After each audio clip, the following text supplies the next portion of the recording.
ഒരുപാട് ടോക്ക് വരുന്ന ഒരു ടോപ്പിക്കാണ്.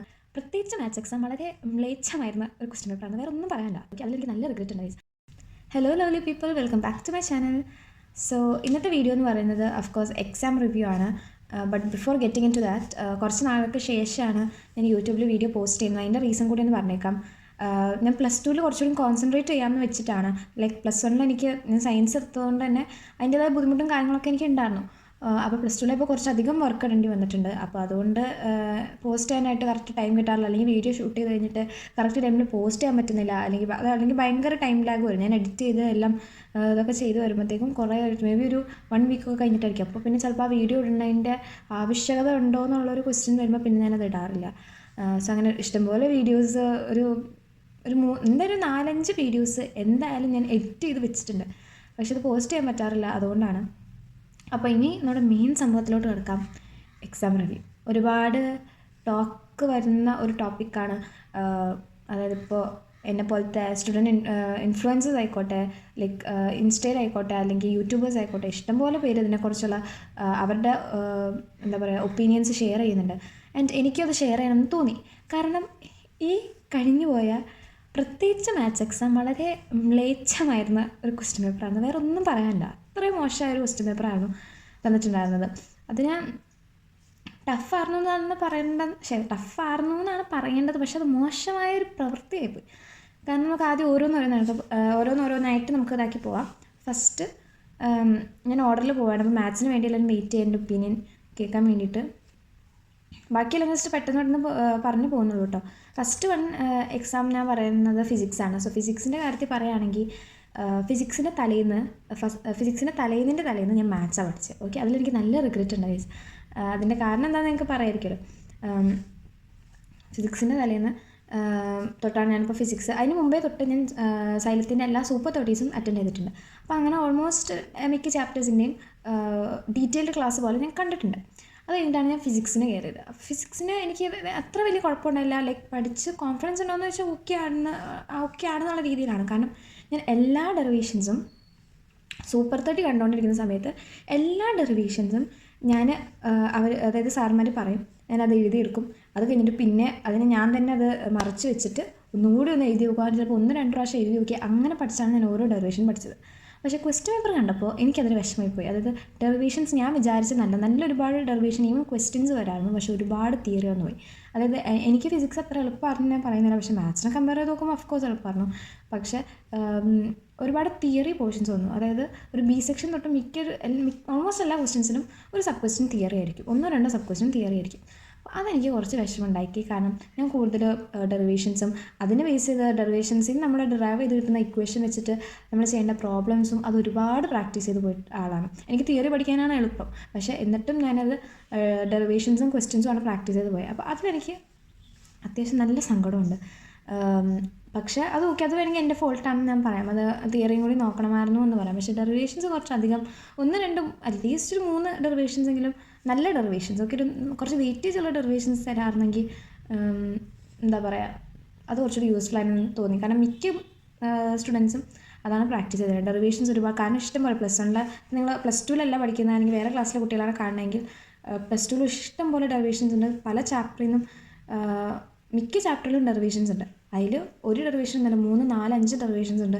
ചില ഡെറിവേഷൻ 1 പേജ് 1.5 പേജിൻ്റെ ഡെറിവേഷൻസ് ഒക്കെ ഉണ്ട് എഴുതാൻ. അപ്പോൾ അത്രയും പ്രാക്ടീസ് ചെയ്തിട്ടാണ് നമ്മളത് പഠിക്കുന്നത്. അല്ലെങ്കിൽ ഒരു മോഡൽ ക്വസ്റ്റ്യൻ പേപ്പർ അങ്ങനെ എന്തെങ്കിലും തരണമായിരുന്നു. ഇനി അടുത്ത എക്സാം എന്ന് പറഞ്ഞാൽ ബയോളജി ആയിരുന്നു. ബയോളജി ചിലവർക്ക് പാടായിരുന്നു എന്ന് പറഞ്ഞു. എനിക്ക് കമ്പയർഡ് ടു ഞാൻ ഫിസിക്സ് എഴുതി വന്നതിൻ്റെ ഇത് വെച്ച് നോക്കുമ്പോൾ ബയോളജി എളുപ്പമായിരുന്നു. പക്ഷേ എനിക്ക് പിന്നെ ബയോളജി ഇഷ്ടമുള്ള സബ്ജക്റ്റ് ആയതുകൊണ്ട് അത് വെച്ച് നോക്കുമ്പോൾ ബയോളജി എളുപ്പമായിരുന്നു. പക്ഷേ അഫ്കോഴ്സ് അത്ര എളുപ്പമായിരുന്നില്ല. ലൈക്ക് ഞാൻ വിചാരിച്ചതിലും കുറച്ച് ട്വിസ്റ്റഡ് ആയിട്ടുള്ള ചോദ്യങ്ങൾ ചോദിച്ചിട്ടുണ്ട്. അല്ലെങ്കിൽ കറക്റ്റ് ഡയറക്റ്റ് അല്ലാത്ത അല്ലെങ്കിൽ ഒരു ഫിഗർ വന്നായിരുന്നല്ലോ. അപ്പോൾ ആ ഫിഗറിലാണെങ്കിലും ആ ഫിഗറല്ല സാധാരണ ചോദിക്കുന്ന അല്ലെങ്കിൽ കോമൺ ആയിട്ട് കണ്ടുവരുന്ന ഫിഗർ. അപ്പോൾ അതുകൊണ്ട് അങ്ങനത്തെ കുറച്ച് ക്വസ്റ്റ്യൻസൊക്കെ വന്നപ്പോൾ ഒന്ന് സ്റ്റക്കായെങ്കിലും കുഴപ്പമില്ലാത്തൊരു ക്വസ്റ്റ്യൻ പേപ്പറായിരുന്നു. അത് കഴിഞ്ഞിട്ട് ഇനി നമ്മുടെ മെയിൻ സബ്ജക്റ്റ് മാത്സിനെ കുറിച്ച് ഞാൻ പ്രത്യേകമായിട്ട് പറയണ്ടല്ലോ. വളരെ മ്ലേച്ഛമായ പേപ്പറായിരുന്നു. ഞെട്ടിക്കാനൊന്നും ഞാൻ പറയില്ല. കാരണം ഞാൻ എല്ലാ വർഷം മാത്സ് പേപ്പർ വരുമ്പോൾ ഞെട്ടുന്ന ആളാണ്. എനിക്ക് മാത്സ് ഇഷ്ടമല്ല, എനിക്ക് പഠിക്കാൻ വലിയ താല്പര്യമുള്ള സബ്ജക്റ്റാണ്. പക്ഷേ ഇങ്ങനെ മാർക്ക് വരുമ്പോൾ എനിക്ക് ഫിസിക്സിനേക്കാളും മാർക്ക് എപ്പോഴും മാത്സിനുണ്ട്. ഒരു അബവ് ആവറേജ് മാർക്ക് കിട്ടാറുണ്ട്. പക്ഷേ ഈ വർഷം പാസ്സാകുമോ തന്നെ ഉള്ളത് എനിക്ക് സംശയമാണ്. കാരണം അത്രയും മോശമായൊരു പേപ്പർ എന്നല്ല, വേറെ ഒന്നും പറയാനല്ല. കാരണം എന്താ വെച്ചാൽ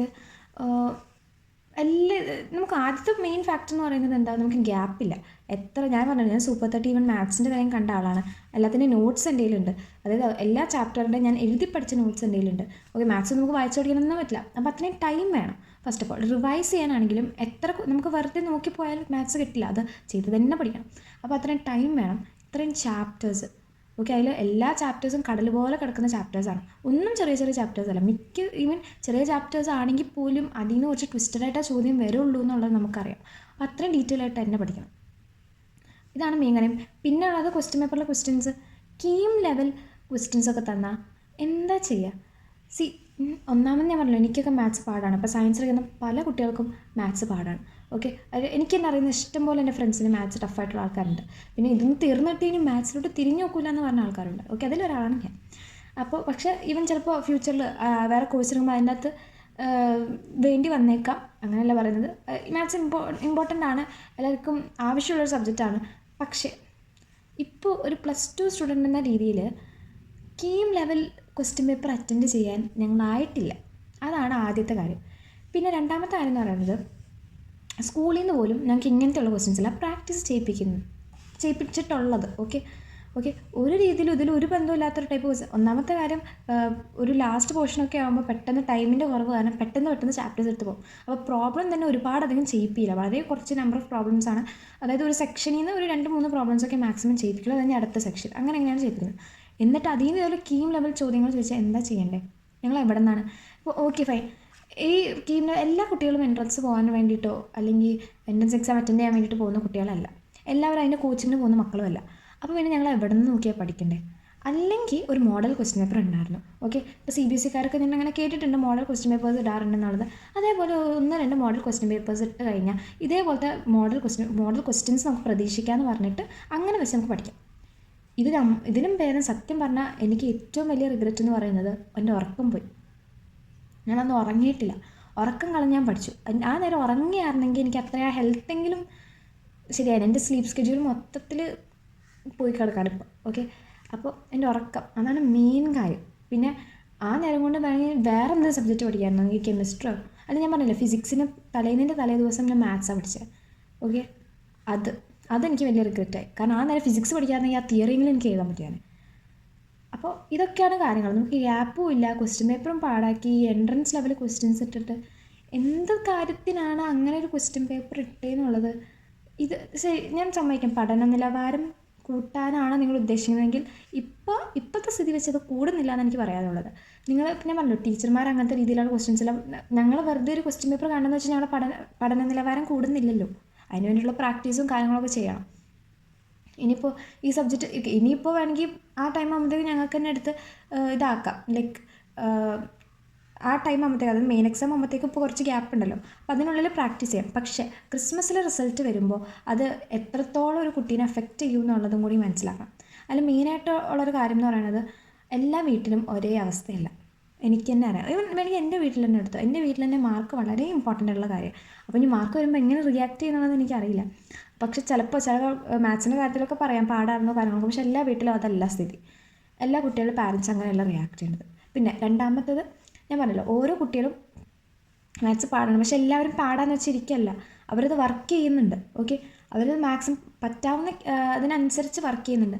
പക്ഷേ ഓരോ ക്വസ്റ്റ്യൻ പേപ്പർ, ഓരോ വർഷം ഓരോ ക്വസ്റ്റ്യൻ പേപ്പർ കാണും. ഇതേപോലത്തെ ക്വസ്റ്റ്യൻ പേപ്പറൊക്കെ കണ്ടാൽ അതെങ്ങനെയാണ് അവരെ പഠിക്കാനുള്ള മോട്ടിവേഷനിലോട്ട് അവരെത്തുന്നത്?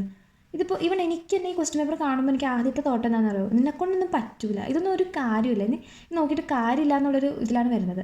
അതായത് എത്ര എഫേർട്ട് ഇട്ടിട്ടും കാര്യമില്ല, നിനക്ക് പറ്റിയ പണിയല്ല. അതാണ് ഫസ്റ്റ് മൈൻഡ് തോട്ടിലോട്ട് വരുന്നത്. ഓക്കെ, ക്രിസ്മസ് എക്സാം ആണ്, കുഴപ്പമില്ല, അതൊന്നും അല്ല ഫസ്റ്റ് വരുന്നത്. ഫസ്റ്റ് വരുന്നത് ഇത്ര എഫേർട്ട് ഇട്ടും വലിയ കാര്യം ഉണ്ടാവുള്ളൂ. അപ്പോൾ തന്നെ മനസ്സിലായി നിനക്ക് പറ്റാത്ത പണിയാണെന്ന് മനസ്സിലായില്ല. അതാണ് ഫസ്റ്റ് മൈൻഡിൽ വരുന്നത്. അപ്പോൾ അങ്ങനെ ഓരോ പേപ്പർ വരുമ്പോൾ ഒരു സപ്രഷനാണ്, മോട്ടിവേറ്റ് ചെയ്യല്ല നമ്മൾ. ഒരു ഭയങ്കര സപ്രഷനാണ്, നമുക്ക് ഭയങ്കര വിഷമം കൊണ്ട് തന്നെയാണ്. കാരണം എഫേർട്ട് ഇട്ടിട്ട് കിട്ടുന്നില്ല എന്നുള്ളതാണ്. പിന്നെ ഒരുപാട് കുട്ടികൾ 10ൽ നിന്ന് +2 വന്നപ്പോൾ +1 വന്നപ്പോൾ ഫുൾ A+ വിചാരിച്ച ഒരുപാട് കുട്ടികളുണ്ട്. ഓക്കെ, അതിൽ തന്നെ ഇപ്പോൾ മിക്കവരുടെ അവസ്ഥ എന്ന് പറഞ്ഞാൽ ഫുൾ A+ ഒന്നും ഇപ്പോൾ ഞങ്ങളുടെ മൈൻഡിലില്ല. ഇങ്ങനത്തെ ക്വസ്റ്റ്യൻ പേപ്പർ ആണെങ്കിൽ ഫുൾ A+ പോയിട്ട് അറ്റ്ലീസ്റ്റ് ഒന്ന് പാസ്സായി ഡബിൾ പാസ് കിട്ടി പാസ്സായാൽ മതി എന്നുള്ളൊരു മൈൻഡിലിരിക്കുന്ന ഒരുപാട് പേരുണ്ട്. പിന്നെ ഒരുപാട് പേരുടെ മെൻറ്റാലിറ്റി മാറി. അതായത് ഉറക്കം മസ്റ്റ്. അതിപ്പോൾ എൻ്റെയാണ്. ഞാൻ ഉറക്കം വിട്ടുള്ള കളിയില്ല. മാത്സ് കഴിഞ്ഞാൽ പിന്നെ ഒരു എക്സാമിന് ഞാൻ ഉറക്കം വിട്ട് പഠിച്ചിട്ടില്ല, ഉറക്കം കളഞ്ഞ് പഠിച്ചിട്ടില്ല. ഓക്കെ, ഞാൻ ഉറങ്ങി സമാധാനമായിട്ട് എണീറ്റ് പറ്റുന്ന പോലെ ചെയ്യാൻ പറ്റുള്ളൂ. ഓക്കെ, അല്ലാതെ ഒന്നാമത്തത് കോമ്പറ്റീഷൻ പ്രഷറുണ്ട്, വീട്ടിൽ നിന്ന് പ്രഷറുണ്ട്, ടീച്ചർമാരുടെ പ്രഷറുണ്ട്. ഇതൊക്കെ കൂടിയിട്ടാണ് നമ്മൾ രാത്രി ഉറക്കം കളഞ്ഞ് നമ്മളിരിക്കുന്നത്. അതിൻ്റെ ഇടയിൽ കൂടെ ഇങ്ങനെ ഓരോ പേപ്പറും കൊണ്ട് വരുമ്പോൾ ആ അവസ്ഥയൊന്ന് ആലോചിച്ച് നോക്കിയേ.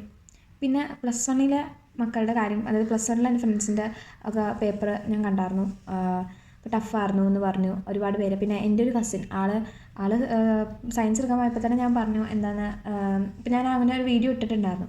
ഞാൻ ആളോട് പേഴ്സണലായിട്ട് ഞാൻ ചെന്ന് പറയുകയും ചെയ്തു, പറ്റുകയാണെങ്കിൽ മാത്രം നീ എടുത്താൽ മതി, എളുപ്പമുള്ള പണിയല്ല എന്നുള്ളത്. അപ്പോൾ അവൾ ആദ്യം എന്നെപ്പോലെ തന്നെ അവൾ വിചാരിച്ചു സയൻസ് അല്ലേ, പക്ഷേ എനിക്ക് 10ലൊന്നും വെച്ച് കുഴപ്പമുണ്ടാവില്ലായിരിക്കും എന്നുള്ള ഇതിൽ അവൾ എടുത്തത്. പ്ലസ് വൺ കഴിഞ്ഞത് മാത്സ് പേപ്പറും കൊണ്ട് കഴിഞ്ഞപ്പോൾ അവൾ എന്നെ അപ്പം തന്നെ എനിക്ക് മെസ്സേജ് അയച്ച് പറഞ്ഞു, എടി നീ എന്ന് പറഞ്ഞാൽ കറക്റ്റായിരുന്നു, വേണ്ടായിരുന്നു എന്ന് എനിക്ക് തോന്നിപ്പോവാ. കാരണം അന്ന് നീ പറഞ്ഞാൽ കേട്ടാൽ മതിയായിരുന്നു എന്നുള്ളതായിപ്പോയി. കാരണം അത്ര പാടായിരുന്നു. ഇനിയിപ്പോൾ ഞാൻ ഫുൾ A+ ഒക്കെ വിചാരിച്ചാൽ വന്നു, എനിക്ക് പാസ്സായാൽ മതി, ഞാൻ അത്രയും നോക്കുള്ളൂ, പ്ലസ് വണ്ണിന് ഡബിൾ പാസ് വിട്ട് പാസ്സായാൽ മതി എന്നുള്ള ഇതിലാണ്. അപ്പോൾ തന്നെ അവസ്ഥ മനസ്സിലാക്കാമല്ലോ. ഇതിൽ എനിക്ക് തോന്നുന്നില്ല ഇതിൽ നിങ്ങളൊരു പുരോഗമനം കാണും എന്നുള്ളത് എനിക്ക് തോന്നുന്നില്ല. പെട്ടെന്ന് എന്തായാലും അങ്ങനെ ഒരു ചേഞ്ച് ഉണ്ടാകാൻ പോണില്ല. അപ്പോൾ അതാണ് മാത്സിൻ്റെ കാര്യത്തിൽ പറയാനുള്ളത്. ഇനി മെയിൻ എക്സാമിന് എങ്ങനെയായിരിക്കും എന്നുള്ളതൊന്നും എന്താ പറയുക, ഇപ്പോഴും ബ്ലാങ്ക് ആയിട്ട് നിൽക്കുകയാണ്. മാക്സിമം ശ്രമിക്കും എന്നുള്ളതിനപ്പുറം വേറെ ഉറക്കം കളഞ്ഞോ എക്സ്ട്രാ പ്രഷർ എടുത്ത് പഠിക്കാനുള്ള ഇതൊന്നും വയ്യ. കിട്ടുന്ന അത്ര മതി, അത്രേ ഉള്ളൂ. ഇപ്പോൾ സത്യം പറഞ്ഞാൽ അത്രേ ഉള്ളൂ. എന്താ പറയുക, വെറുത്തുപോയി, പഠിക്കാനുള്ള ഇത് പോയി, ഒരു ത്വര പോയി എന്ന് പറയില്ലേ. ഇപ്പോൾ സത്യം പറഞ്ഞാൽ എങ്ങനെയും പഠിച്ച് തീർത്താൽ മതിയായിരുന്നു എന്നുള്ളതാണ്. മാർക്ക് കിട്ടണമെന്നൊന്നുമല്ല, എങ്ങനെയും ഒന്ന് കഴിഞ്ഞ് കിട്ടിയാൽ മതിയായിരുന്നു എന്നുള്ളതാണ്. അങ്ങനെ അത്ര പ്രശ്നമുണ്ട്. ഒരുമാതിരി എഫേർട്ട് ഇട്ടിട്ട് അതിൻ്റെ ഇത് കിട്ടാത്തതിൻ്റെ ഒരു വിഷമമുണ്ട്. അപ്പോൾ അതാണ് മാത്സിൻ്റെ കേസ് എന്ന് പറയുന്നത്.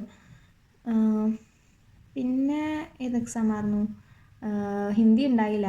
സോ ഹിന്ദി മാറ്റി വെച്ചു. അപ്പോൾ അതിൻ്റെ ഇനി വെക്കേഷൻ കഴിഞ്ഞിട്ടാണ്. പിന്നെ കെമിസ്ട്രി എളുപ്പമായിരുന്നു. ഇന്ന് കെമിസ്ട്രി എക്സാം കഴിഞ്ഞിട്ടാണ് ഞാൻ ഇരിക്കുന്നത്, യൂണിഫോമിലായിട്ടിരിക്കുന്നത്. അപ്പോൾ കെമിസ്ട്രി എളുപ്പമായിരുന്നു, വലിയ വിഷയമൊന്നും ഉണ്ടായില്ല കമ്പയർഡ് ടു മാത്സ്. അല്ല, എന്നാലും സാധാരണ വെച്ച് നോക്കുകയാണെങ്കിൽ പ്രത്യേകിച്ച് സൈലത്തിൻ്റെ ഒരു ലൈവും കാര്യങ്ങളൊക്കെ വെച്ച് നോക്കുമ്പോൾ തന്നെ നല്ല രീതിയിൽ അറ്റൻഡ് ചെയ്യാൻ പറ്റുന്ന ഒരു ക്വസ്റ്റ്യൻ പേപ്പറായിരുന്നു. പക്ഷേ എനിക്ക് പേഴ്സണലി പറ്റിയ പ്രശ്നം എന്ന് വെച്ചാൽ മറവി അതുണ്ടായിരുന്നു. പ്രത്യേകിച്ച് ഒരു ഫീനോളിൻ്റെ ക്യുമിനിൽ നിന്നിട്ട് ഫീനോൾ ഉണ്ടാക്കുക ഒരു ക്വസ്റ്റ്യൻ ഉണ്ടായിരുന്നു. പിന്നെ മെത്തനോൾ ഉണ്ടാക്കുന്ന ക്വസ്റ്റ്യൻ. അപ്പോൾ അതിൻ്റെ ഇടയിൽ വരുന്ന സാധനങ്ങളൊക്കെ ഞാൻ മറന്നുപോയി, അതൊക്കെ എഴുതണമല്ലോ എന്തായാലും. അപ്പോൾ അങ്ങനത്തെ കുറച്ച് പ്രശ്നങ്ങളുണ്ട്. കാരണം ഒരുപാട് ഓർഗാനിക് കെമിസ്ട്രിയിൽ ഒരുപാട് റിയാക്ഷൻസ് ഉണ്ടായിരുന്നു. എന്നാലും എന്നെ തന്നെ എനിക്ക് സന്തോഷമുണ്ട്, കാരണം അതിൽ മോസ്റ്റ് ഓഫ് ദം കിട്ടി. പിന്നെ നെയിം റിയാക്ഷനിൽ നെയിംസ് അത് ഞാൻ അത്ര ഇതായിട്ട് നോക്കിയിട്ട് പോയിട്ടുണ്ടായിരുന്നു. ഞാനത് എങ്ങനെ ചെയ്യണമെന്നുള്ളതിലായിരുന്നു കുറച്ചുകൂടി കോൺസെൻട്രേറ്റ് ആയിട്ട്. മിസ്റ്റേക്സ് ഒക്കെ അറിയാൻ പറ്റി. എന്നാലും കുഴപ്പമില്ലാത്തൊരു പേപ്പറായിരുന്നു കെമിസ്ട്രി കമ്പയർഡ് ടു ബാക്കിയുള്ള. അപ്പോൾ അതാണ് ഇന്നത്തെ എൻ്റെ വീഡിയോ. നിങ്ങൾക്ക് എങ്ങനെ ഉണ്ടായിരുന്നു എക്സാം കാര്യങ്ങൾ ഒക്കെ കമൻറ്റ് ഡൗൺ ചെയ്യുക. പിന്നെ എന്തെങ്കിലും ടിപ്സും കാര്യങ്ങളൊക്കെ ഉണ്ടെങ്കിൽ അതും കമൻറ്റ് ഡൗൺ ചെയ്യുക. കാരണം എല്ലാവർക്കും യൂസ്ഫുൾ ആവും, എനിക്കും യൂസ്ഫുൾ ആവും. പിന്നെ നിങ്ങളുടെ ഒപ്പീനിയൻസും ഈ മാത്സ് എക്സാമിനെ കുറിച്ചും കാര്യങ്ങളും നിങ്ങളുടെ ഇന്നത്തെ എക്സാം എങ്ങനെ ഉണ്ടായിരുന്നു കുറച്ചൊക്കെ ഉള്ളത് പ്ലീസ് കമൻറ്റ് ആവുള്ളൂ. അത്രേ ഉള്ളൂ. ടാറ്റാ.